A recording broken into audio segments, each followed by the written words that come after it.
Hey guys, it's Yoda Joe 93 and the Disney Fanatic, and it's crazy because Disney Fanatic is here with me, and she's not reviewing a Disney property this time. She's reviewing an Amazon Prime show that that you guys know you've seen my videos, you know I'm a huge Boys fan. So we've been rewatching the series so she could get into it as well. And so here will be our review for season 1 of The Boys. So guys, if you guys have not heard of The Boys is a comic series where think of characters like from DC Comics, but basically they're owned by a company, aka looking at you Disney, another company that would like to exploit people, and just because they have super gifts, they might try and do certain things. But here's the thing. So this show is basically, superheroes are not viewed as good guys. They're actually quite viewed as corrupt and not necessarily evil, but some of them are. And so this is kind of like, if you're bored of the normal superhero trump, hero saves the day, fights the villain, this show will be a breath of fresh air for you.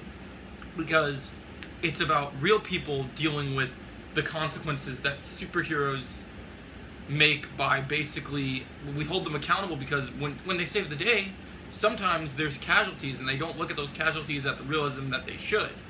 So that's what this show is about, is how we the people deal with the actions that superheroes need to be held accountable for.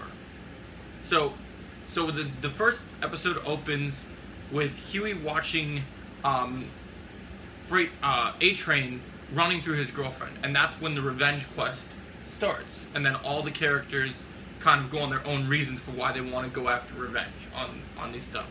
So I guess the best way to talk about this show is to go over what makes the show so great, which is the characters.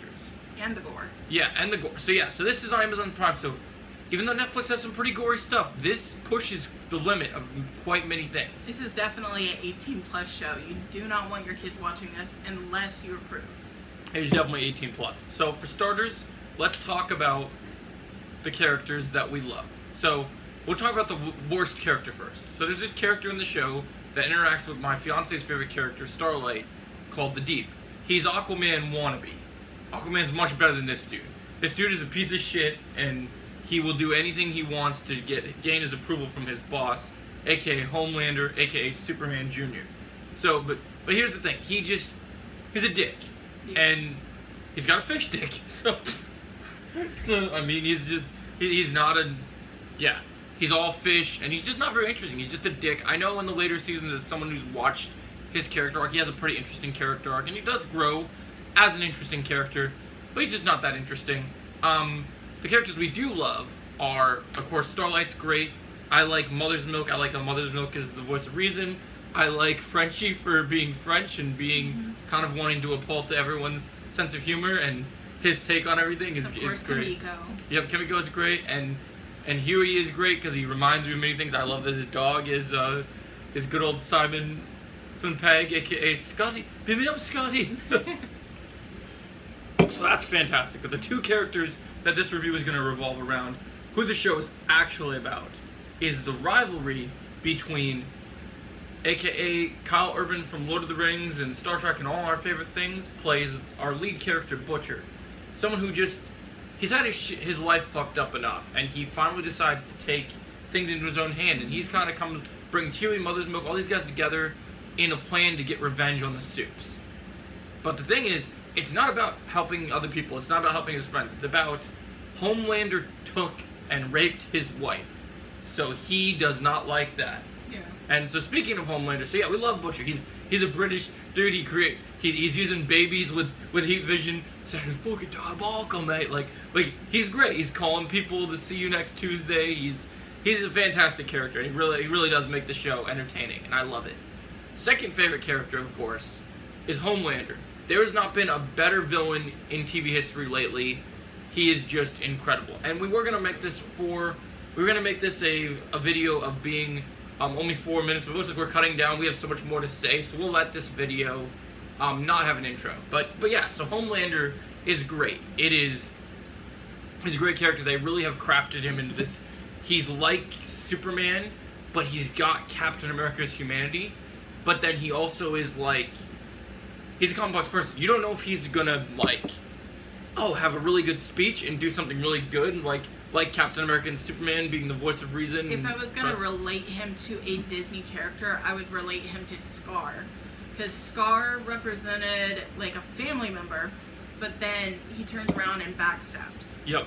He definitely has his own way of doing things, and it's just brilliant. This actor is so good. Like, I've always been saying that the evil Superman trope doesn't work. Like, they keep trying to make Superman bad to prove a point and to see, oh, what would happen if Superman were to go bad and kill everyone? It's a cool concept, but they never land it. Yeah. Here they do. And not just because, and one of the reasons for that is, if you've watched my DC videos and you've seen me talk about Superman as a character, only one version of Superman has really been able to bring that humanity. And this character is great because he's like Superman, but he's very different. Mm-hmm. He has personality, he has things about him that he wants to do, things that make him unique, things that make him different. Like, he's super cool, and you just get that vibe. And so, but these characters are going after these soups because they find out that they're not just powered soups that can get away with whatever they want. This company called Vought is basically when they're babies, makes them take this drug called Compound V. Ironically, right? Because Vought starts with a V, and then they have their own little superhero serum that they pump into people as kids, and like, you'll relate to some of these characters. You get people that dream about being in the Seven, like Annie, aka Starlight, who just wants to live a normal life, and her mom wants so bad for her to be in the Seven that she even pumped her full of the stuff, lying to her, saying God gave her powers, made her that way, and that she was meant to be special. But it was all a lie. And now these characters kind of, as we carve into the next 2 seasons, they kind of have to decide who they are. What kind of people are they? Are some of these people good? Do they have their own moral drawbacks? Like, what makes them interesting? What makes them tick, pretty much? And so as we go into these next couple seasons, as someone who has seen the previous 2 seasons, things get... I'm not talking spoilers, you're fine. I was just saying, yeah, no.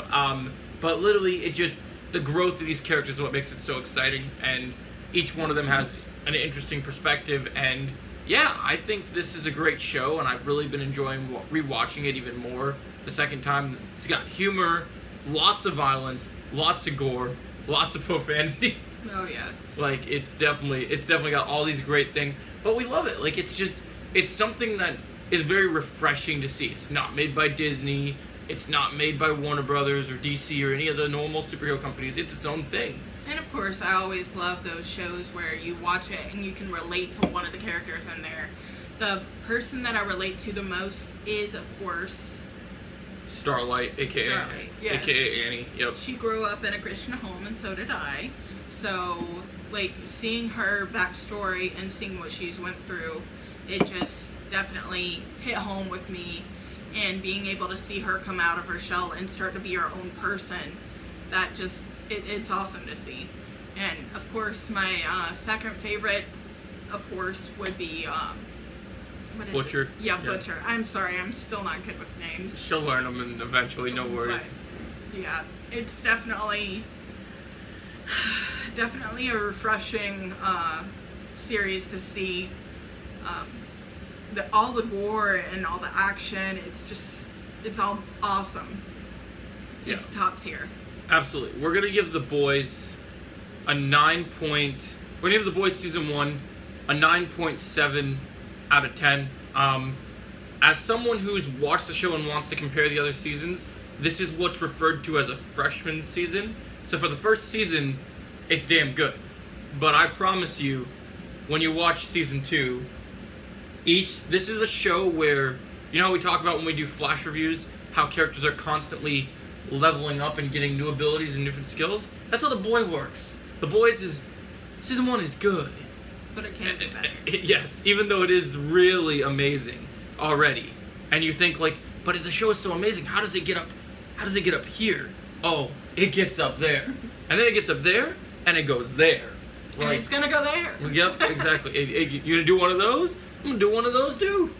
Oh, you better believe I'm gonna do one of those. Like yeah, it gets crazy, guys. So, if you've been watching my Season 3 reviews, you know I'm a big fan of Season 3.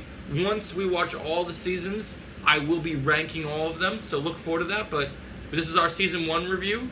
We should have season 2 review done in the next couple of days because there's only 8 episodes in the season, and we got more than enough time to binge through that. So we'll have a season 2 review for you guys shortly. And season 3 is almost done, wrapped up on TV, so I'll get her through that. She's already seen a little bit of it, but she's going to see it with more context and detail. So it's going to be pretty awesome, guys. Thanks for watching. Have a great day.